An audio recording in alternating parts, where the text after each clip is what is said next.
I'm Robyn Crane, and this is the Growing Your Financial Business the Woman's Way podcast. Listen, I was a financial advisor for over a decade, and I got so sick of the old archaic strategies that your grandpa used to get clients. What the industry teaches today is still so outdated and just doesn't work anymore. So I had to find a better way for myself, and then I got obsessed with sharing these how-tos with other women like me. The stuff I teach doesn't require giving up your life, your sanity, or your family time. I want women like you to have it easier than I had it, so you can thrive in the industry.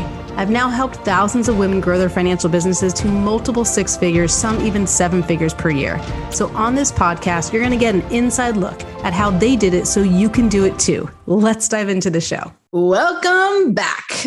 It's Robyn Crane here with Susie Carder, profit coach, and her whole shindig, her whole deal is about profiting. In fact, she has a book on it. She has a podcast on it. You can check her out. It's called Power Your Profits, book and podcast. You can check all that out. But we're going to talk about it today, the importance of knowing your numbers so you can profit more. Because even what I've noticed, believe it or not, as a past financial recovering, let's say, financial advisor myself, and someone who is not necessarily good at the numbers, when I was working with clients, I was always helping them get clear on their numbers. I had something called KIMGIM, which stood for Know Your Money to Grow Your Money. And so I knew, like, the clearer they were about their numbers, the better they would have, the more likely they have a better financial plan, the better they'd be with their emotions around money, all these things. And then I was sometimes guilty of not knowing my numbers. So I know some of you financial advisors out there don't necessarily know your numbers. And so Susie is here to help us really get clear on that and also make it easy for you so that you can profit more from your business. So yeah, tell us a little about you and how you got into this, and then we'll go from there. Awesome. Well, this is my 10th business. So I'm an entrepreneur, been an entrepreneur for 30 years. Love supporting women-owned businesses, entrepreneurs, growing, building, and expanding.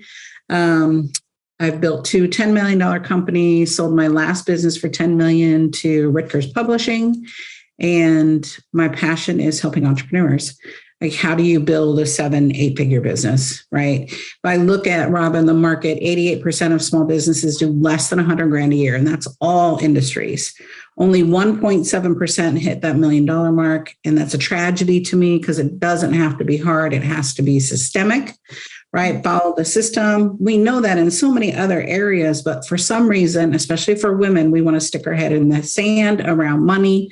I know your story, you didn't like it around money. My story too. The reason I started teaching this is because it was so hard for me.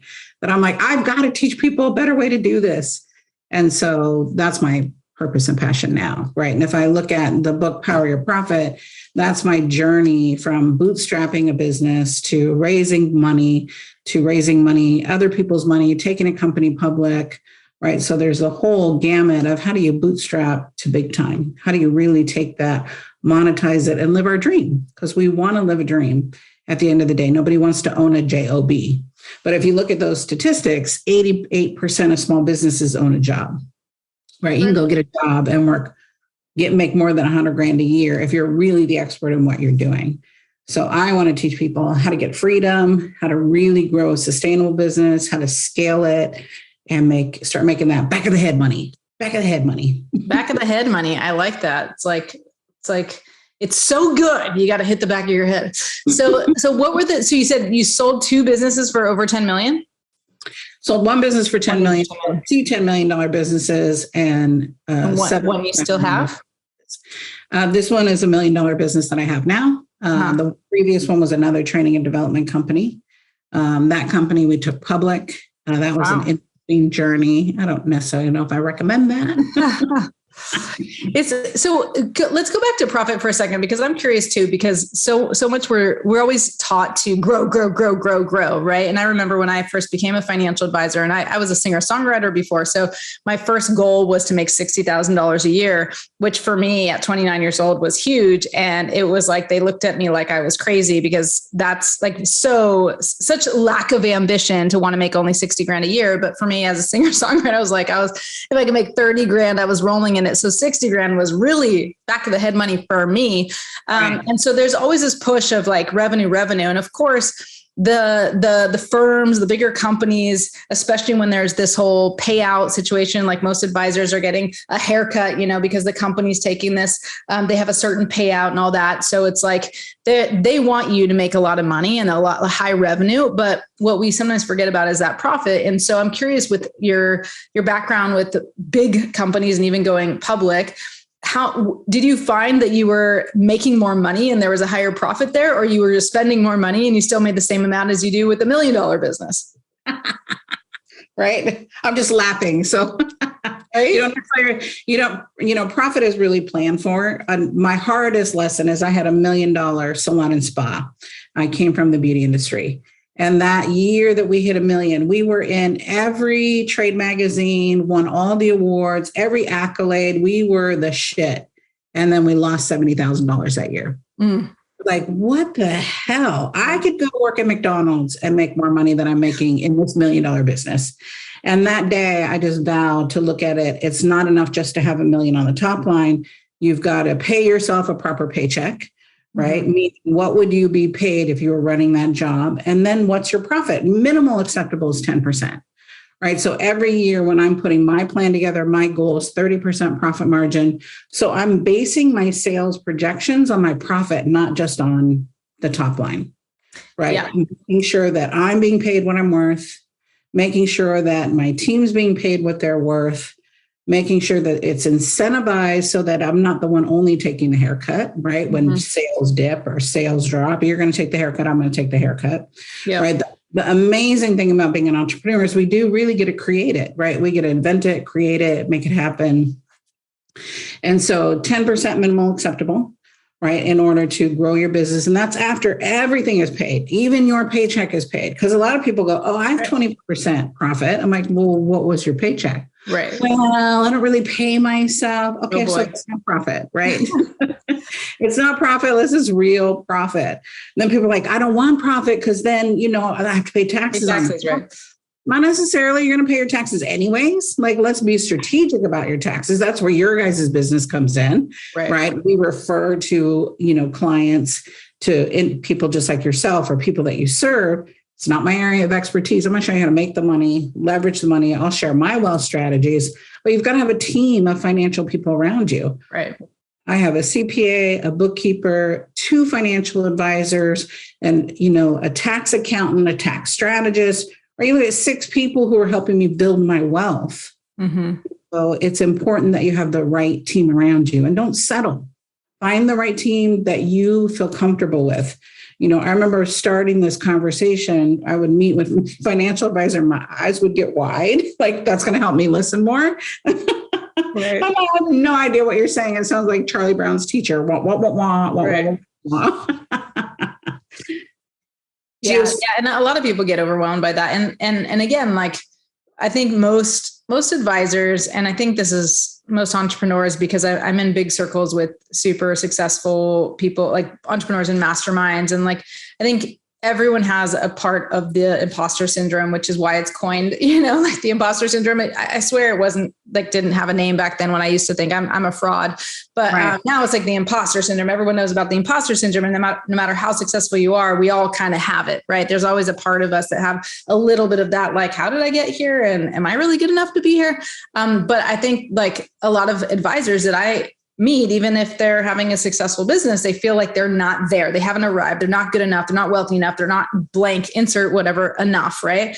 And so when it comes to wealth, especially, like obviously everybody wants a team, and you as an advisor need a team, but also for your clients. But what are some of the skills, or what are some of the strategies when it comes to profit? If you can give us a system or what it is that you recommend, so that they can not just build wealth because they kind of know about that, but I think we would agree on this as business coaches, to actually create a higher revenue and higher profit within the business, so that the wealth part is kind of easy, because that part they're good at. They just need more money, right? So what can you give us a step-by-step on the profit side? Like, what would you recommend?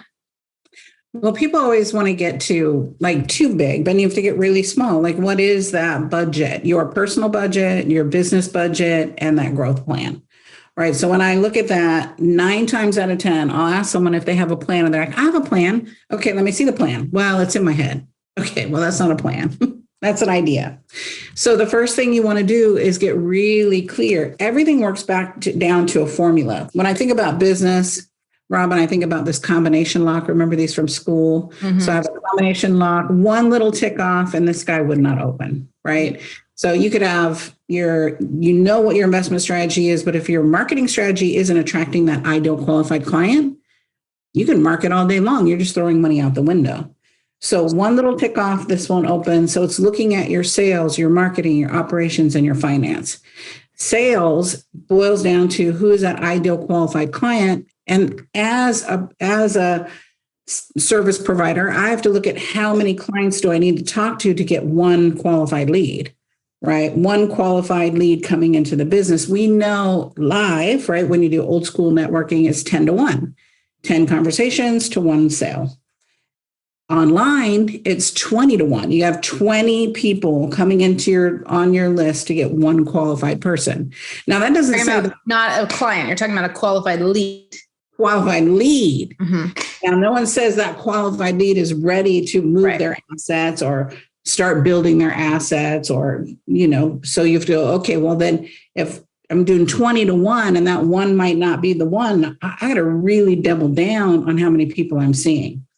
So it doesn't have to be hard. It has to be strategic. And there is where inside those little tiny details, because if you look at this combination lock, it's not all big numbers. There's little tiny lines, right? And remember being in school and you fly by it and it's like, it didn't open. That's the same way with your finances, with business, and the way that we make it happen. So when I'm looking at my clients, there's a couple things that I see that we are wasting valuable, precious time. We're spending dollar time on penny jobs. And so as someone helping other people build their finances, are you checking your email? Are you working your schedule? Are you booking your travel arrangements? I don't do any of that. That's not worth my time. I have on my a little sticky note that says, what's the highest income producing activity only you can do? Right? So if I look at my highest income producing activity is talking to clients, being on the phone with clients, speaking, being out in the world to meet clients. All speaking is a marketing foundation, right? So many people go, I'm going to be a speaker, be famous. Well, good luck with that. Less than 10% of my revenue comes from speaking fees, but 100% of my revenue comes from speaking. Right. So when I look at how are you getting in front of those people that matter and the people that make a difference, right? Then it goes down to what's the lifetime value of that customer. So many advisors work so hard to sign a client up and then they're not maintaining the account. They're not really looking at, well, what does Susie have in assets now and how can we double that? Right? Does she need to invest more? Is there something more strategic I could do? I double and triple my clients' sales and revenues by working inside their existing customer base. Quit chasing new ones. Take care of the ones that you do have, right? Look at what their ideal, that lifetime value is for one of your clients and start playing a game. I got really good at. Let me just pause you there because sometimes this language, lifetime value, I think they know, but just sometimes we, because we do online marketing and all this stuff, we talk lifetime value a lot. I just want to make sure listeners understand what we're talking about. So it's really cool with financial advisors, especially because your lifetime value is ridiculous. And I'm very jealous because I don't do assets under management anymore. But when you have a client, let's say you have $1 million under management and your fee is 1%, that's $10,000 a year. But if you keep that client, I was going to say 10 years, that's 100,000, but most of you will keep them for 20, or when you sell your business, you end up getting 2 times revenue, right? So you might have them for 20 years, that's 200,000, and that's producing 10,000 in revenue. And then you get another 20,000 on the sale of the book, right? So we just said the lifetime value of $1 million client could be 220,000. Hopefully I did the math right, but that's a huge lifetime value. Whereas, most people in the real world without recurring revenue don't go anywhere near that. And so sometimes I have women come into my program and, they're like freaking out about the fee. And I'm like, well, if you get one client, even if that money doesn't hit your bank account in the next 3-6 months, like as long as you don't super suck at delivering the value, which most of the women here don't super suck at delivering the value. That's actually what they're best at, is delivering on the value, is that they're going to have a lifetime value there. It's just, we get caught up with the immediacy of I need the revenue, I need the cash flow.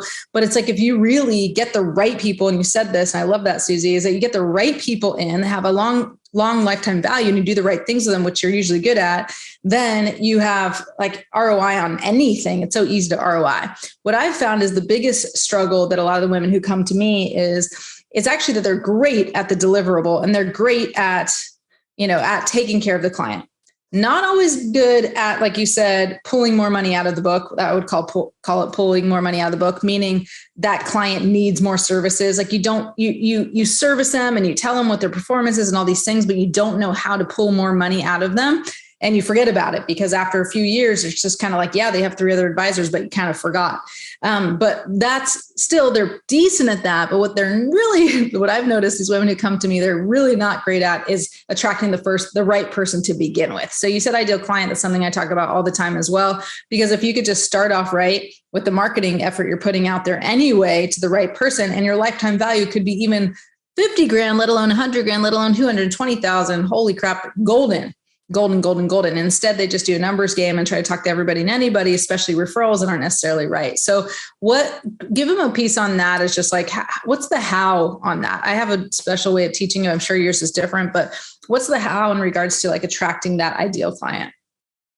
Well, I want to just clarify it's ideal qualified, right? Because so many students come to me and go, I'm talking to my ideal client. I don't think so, right? When you look at if they're having a challenge inside of building their business. So you've got to drill deep inside of who that client is, from how much money, not just how much money they have, but how much free cash flow do they have, right? The number every entrepreneur gives me is 100 grand. Okay, 100 grand in California is nothing. 100 grand in New York is nothing. In Florida is nothing, right? Maybe in Idaho it's something. Maybe not even Idaho. Idaho is getting pretty expensive too, right? Iowa. And you go, okay. 100,000, you're talking about 100,000 that they have discretion. Pardon? Yeah, I'm just saying if they want to make $100,000. Oh, to make $100,000 from one client. Yeah. Who's the ideal client? She makes 100 grand. Okay. But you're talking about, earnings. So they earn 100 grand a year. Okay. Got it. Right. So if they earn 100 grand a year, that doesn't necessarily mean they have any free cash flow at the end of the year. Right. No, it's like they invest. Yeah, exactly. But some people think, oh my God, that's a lot of money. No, it's not. There's no free cash flow. Right. And is that dual income, single income? So I want everyone on here to think about who is that person that first, I got to love and adore the clients I work with. I am too old to be pushing people uphill. Right. I don't want to convince people, cajole people. Right. So list out everything. How much free cash flow do they have? What kind of vacations do they like? What are their hot buttons? What's their retirement goals? Like everything's so crystal clear. And every year, Robyn, we get clearer and clearer and clearer. I think I can't get any more clear. And then we get, even more minute. Yeah, and then what we do, right, is because I want to go fishing for those people specifically. I'd rather say no to 100 people and say yes to one. Right. To find that one versus having 100 leads coming into your business. And now you got to follow up with everybody that is not qualified. Right. So when I'm looking for that client, get very, very clear, make sure they're qualified, which is always, I don't care what business that you're in, it's a dollar amount, right? It's a free cash flow amount that they can invest, that they're not going to miss. That is, I'm not going to think about it. Making sure that you keep going back to that customer. I review quarterly with my wealth advisor, but he's asking me, what do I want to do? I don't know what I want to do. I want to make more money. I want to leverage it. What do I need to do? Like I'm doing everything I know how over here as an entrepreneur. I'm coming to you because you're the expert. Bring me something, show me my plan, show me how I could do this quicker, faster, show me how I can retire quicker, faster, like really speak into the language of who that ideal qualified client is versus just going, I only want to work with people that have, $1 million a year to invest. Oh, okay. Well, can't you get someone there? I'm a multimillionaire and I was not born this way, right? I had to learn, get my mindset right around wealth is my birthright. Get my discipline right around saving and investing and making that a priority, right? Part of that's trained and part of it's learned. It can all be learned, but are you helping your clients get there inside of that conversation? Absolutely. Awesome. So give me some more on like the number stuff, because maybe I made that up because I said that at the beginning, like profiting, know your numbers. But for me, like I said, when I felt like if I have more clarity on the numbers, and it's not just the dollars, it's the leads. Right. And you alluded to this, and I'll go back a step, because at least when I started in the financial industry back in 2007, basically I got licensed in 2006, but starting in 2007, they gave me this 10-3-1 rule, right? In which you just basically, more or less, without saying the words, is bullshit, because it all depends, right? So what they said is, like, you talk to 10 people, you get 3 appointments, you get 1 client. And that sounds great, except the numbers did not add up that way. And if you're not clear about who that ideal client is, and then you're just getting 10 random people, and you get 1 client that's worth $100 and 1 client that's worth $100,000, very big difference, right? And so you said online, it's like 20-1, but that's just to get a lead. So how do you help people get clear on their numbers, and what are some KPIs, key performance indicators, that they need to think about and look at, like, religiously, so they get really clear on that and you know where to put their attention or their dollars? Awesome. So one, we have something called the cash calculator. I created this spreadsheet for myself because I wanted to know, how many qualified leads do I have to come in to hit my revenue goal? So I take all the headache out and just give you a spreadsheet. We look at, here's your revenue goal, and it's based on your closing, Robyn. So is it 10-3-1? Or is it 26-2? Is it 26-1? What's the number for you personally? When you first start, everybody sucks, right? I sucked. I wasn't even closing 10%. I'm like, oh, okay, this is harder than I thought, right? So you have to know what your number is and what your close is. If you speak to 2 people, what happens to them, right? How long is it from contact to contract, right? So every industry is different. So my higher end coaching programs, it might take a year for someone to finally decide to say yes, right? They're paying $150,000 to work with me. They're going to try other things. And then they come back and go, you were right, Susie, I should have just did this, a year ago. I know, but you got to be ready when you're ready. Now, not everybody takes a year, but from contact to contract, there is a lifespan, minimum 3 months, to do an assessment, to really show them the possibility, to close that client. But then I don't have to worry about that sell after that first year, after that sign-up time. So for me, when I look at our numbers, so when we're doing an event, we're closing 80% of qualified leads, right? So 80% of the people I'm speaking to, if you're qualified, we're closing. And so my goal has always been, I want more qualified.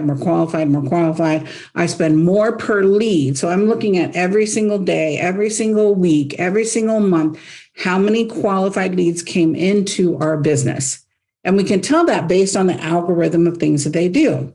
We have an assessment they can take. Did they take the assessment? Did they abandon the assessment? Did they follow through with the assessment? So we're looking at all those analytics, which is what Robyn was talking about, those key performance indicators. But on a high level, we're looking at how many people came into our website, how many people did the assessment, how many people completed the assessment, and the assessment qualifies them or not, spits them out.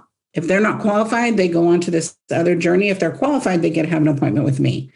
Right. So all that can be done online. So we're not wasting time chasing people on the phone. Right. Are we using technology to help you get those qualified leads so that they can book on your call, book on your appointment, so that you're not wasting dollar time on penny jobs? Right. Or do you have someone else who can do your pre-appointment screening? Again, so you're not spending dollar time on penny jobs. Like if I remove 50% of the minutia off of every entrepreneur's plate, we would have more increased sales. But we think we're going to save money. Let me go do these things. No, those things aren't bringing us money. Don't do those, right? The first person I always bring in is an operations person, right, to help me do all the meat and potato stuff that needs to get done. They're more expensive than a virtual assistant or a vital assistant, but they're worth it because they save me so much time and energy. I don't have to train them. I always tell my team, if I have to tell you how to do your job, one of us isn't needed, right? Don't hire people that you have to tell how to do their job. Hire people with that skill set. We might pay a little bit more, but it saves us a ton of money at the end. To go, Cool. So let me unpack those 2 things, because really there were 2 things there. So one is qualifying the prospect, really. And this is why you say ideal qualified lead. is it really qualifying them. And I like using that as a verb because it's like, okay, it's not just that they happen to be qualified. Like you have to know whether or not they're qualified. And obviously you can use different marketing tactics and strategies to attract more of the quality. But no matter what, depending, if you're going to go more to the masses, I will tell you, because I've done a lot of Facebook ads, that you're going to get people who are not qualified. And even though many of you are not doing Facebook ads, you know, you're going to get referrals and you're going to get people who find you, or you go to a networking event, or you put something out there and that people find you who are not qualified. And what happens typically, and Susie's mentioning this, I want to just make sure you caught this, is that you get on a call with them. And this is what she's saying when she said, what do you say? Penny for dollar. What did you call it? Dollar time on penny jobs. I wrote it down. Dollar time on penny jobs, meaning that you're spending your valuable time doing things where you're not going to make much money back, right? There's not much of a return. So you're wasting time. And that brings her to the second thing, which is the human resources, the people, but even going back with the qualifying. So I want to give you guys a piece of like, well, what do you do? How do you do that? Because some of you aren't even using things like Calendly, which, you know, sometimes it's a compliance thing. Sometimes you can get away with it. You just don't know about it. But I remember when I did a webinar years ago, and at the end of the webinar, it was like the one thing you must know to get more qualified appointments. And it was like to use Calendly. Like it was like such a silly thing from like a digital marketer's perspective, like duh.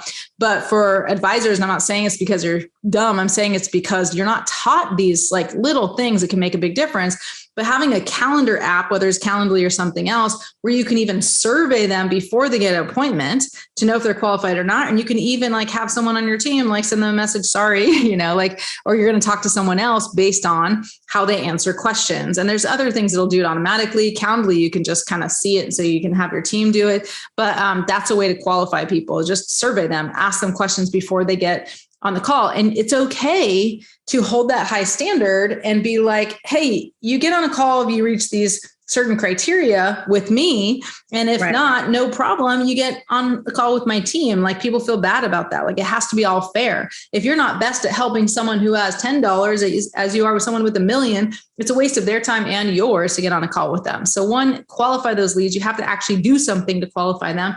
And number two, hire the right people. Right? Because then you're not doing these petty tasks, basically doing things that you shouldn't be doing. That's just wasting time when you can go get one client that could actually have a lifetime value of $100,000. I just want to make sure you got that. Because that was some good nuggets, Susie. Go ahead. Thank you for breaking that down. Well, most of us are marketing to fans, right? Your social media is not ideal clients. They're not ideal qualified clients. They're fans, right? Even people, when you go to networking groups, they may love you. Who cares if you love me at the end of the day if they're not using your product or service? Do you need those friends? Do you not need those friends? Like making sure that you're spending your time at the right events, right? Making sure that you're asking for the right referrals. I would much rather not qualify, right? And have someone waste your time and their time to go, oh, I can't afford it. That's the worst because we can sell anything, but if they can't afford it, no one's going to buy, right? So making sure that you're really clear that fans are not qualified clients, right? If I look at other key performance indicators, right, for building your financials and your financial scorecard is looking inside of how many leads you need every day, every week, every month. How many appointments do you need every day, every week, every month for you to hit your revenue goal? And how much does that average sale need to be? What does the average ticket need to be? What does the average sale need to be? Right. So that you can then base everything on data, right? Once I got out of my feelings about sales and my feelings about my business, who cares? Feelings come and go, right? The reality is at the end of the day is what result do we want to produce? And so being that analytical, and people that are attracted to this industry are analytical, but let's take that next step for your business so that you're measuring your effectiveness. Now, it is scary, right? Because I know at the end of the day, if I don't hit my revenue goal, I just didn't do what I was supposed to do, right? I might have taken extra long lunch, or I might have taken Friday off, or I might have, piddled away my time because I choose to, right? But most times we don't choose to, we just do. And so again, looking at what are the things that only you can do that are going to bring that money in. Then tracking that data, right? Every single day, every single day, every single week, every single month. So again, you can look at the algorithm of your particular business. And then for this industry, what is that residual then, right? Managing that. And then finding those qualified clients through your other qualified clients. My friends are very similar to me, right? In my wealth strategy and looking for someone who has a level of expertise, right? So how can you go back, nurture those relationships to get more referrals? We don't ever want to ask, right? I don't want to ask, but that's how we all grow, is who else do you know that I can help? It's a gift. It is a gift when you teach someone to start building their wealth and working on their wealth strategy, right? You're not selling, you're serving. And that's a huge distinction when I look at, like you said, people having the not enough, I'm not good enough, right? There's never enough. Part of that is just the worthiness of feeling you deserve, that deservability to ask for what you want or ask for what you need. Love it. Awesome. And I think a lot of this comes down to how you position yourself. And it's just reminding me, we actually have an event called Position Yourself for Profits. And if you're not clear about who you want to attract, you're not clear about what those KPIs are, like what are you supposed to measure? And unfortunately, a lot of the broker dealers give the wrong tools. Like they'll tell you to measure things because they don't qualify, right? So it's like how many appointments? I remember when I first started, which was years ago, but when I first started, it was like I had to get 12 appointments a week, and then they expected to only have 6 show up. So like they expected a show rate of 50%, which is crap, right? And that's just like what we just were given. Like you go because you're booking a meeting with anybody and everybody. And then, you 6 of them aren't even, half of them aren't even going to show up. Right. So if you're not clear about who that person is, and then you're positioned as the gum at the bottom of their shoe that no one sees as high level, and then they're not going to show up. And then you have horrible KPIs, and like, you don't know what you need to do in order to get the result because there's not any consistency. So what I love about what you're saying, Susie, is like, okay, well, first we need to get clear. Well, who is that qualified person? We actually have to qualify them and determine like, what are the rules that are going to kind of allow them to be worthy of getting my time, and also because it's going to benefit them. And then really looking at, well, what are those conversions from those appointments to know that, okay, this is the activity, I call it money-making activity. This is a money-making activity I have to do. And I know, like, if I take off Friday, and I'm not doing it, it's going to affect my sales, because I know if I do this many appointments or with qualified prospects, I'll get this much money on average, right? And that's how you have a sustainable business. So I love that, because I think a lot of it is very much activity. And the women who have a more sustainable business, they're doing 6 figures plus because they're just getting referrals. Like you're talking about actually asking for them, but they just kind of get them because they're good at what they do. Well, that also has to be a calculated thing. Like you have to be be proactive to get those referrals, because otherwise you have no predictability or scalability in your business. Because that's what I find a lot of the women who come to me that are like, well, I'm doing well. I have $500,000 in revenue, but I don't know how to get my next client still after 25 years, right? Because it's like, we're still not looking at those numbers, and you kind of just, talented yourself to get to that number by being a hard worker and being in the right place and have a recurring revenue model. But if you can be intentional about it and use what Susie's telling you right now, then you could really scale fast. So good stuff. A lot of times too, in your profit, when you're looking at profitability doesn't come from one thing, right? So looking at someone's profit and loss, how much money are you wasting just because you can, right? Oh, it's a write-off. I can do that because it's a write-off. It's a write-off. It's a write-off. It's a write-off. And then at the end of the year, there's no money left. Well, the end of the year, there's money left. That's your executive bonus, right? That's money that you can put in your own retirement account, into your own wealth strategy, buying another piece of property. And so when I look at clients' P&Ls, I can always find at least 20 to 30% they're wasting.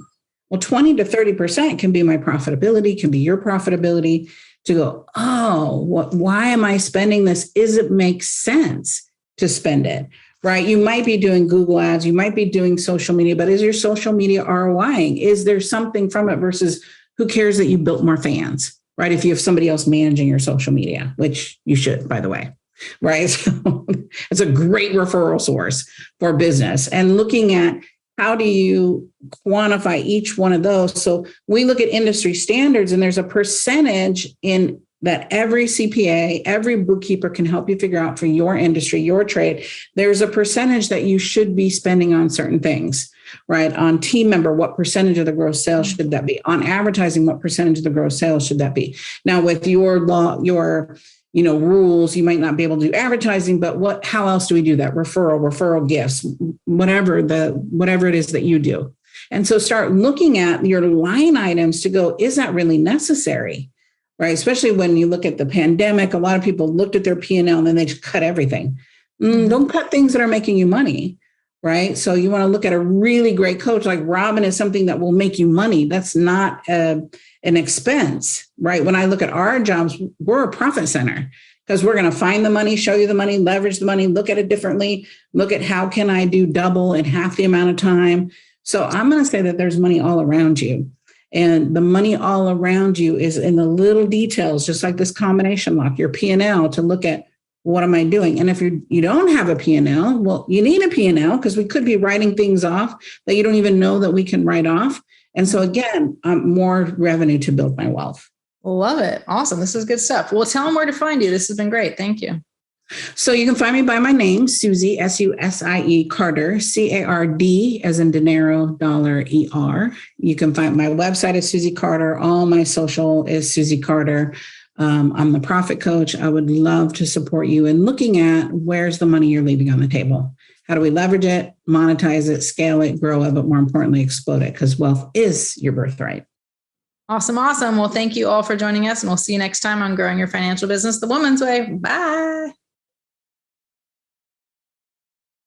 I actually have the link for the tag challenge, the appointment generator challenge. So instead, you can just go to femalefinancialadvisors.com and register right now so that you can get 5 quality appointments in just 5 days. Now, this is not around, you having to talk to friends and family and get all awkward. This is not about you having to spend marketing dollars online or create a whole funnel. This is going to be easy. It's simple. It happens in 5 days. If I can get you 5 quality appointments in 5 days, then you know that you can have the best year of your life, because you just need to get in front of more of the right people. We will walk through it together as we do it. So do not miss this. And if you're smart, do VIP, spend a few extra bucks, and you can actually spend time with me on Zoom where I can connect with you, get to know you, and really help you get those quality appointments so that you can grow your business.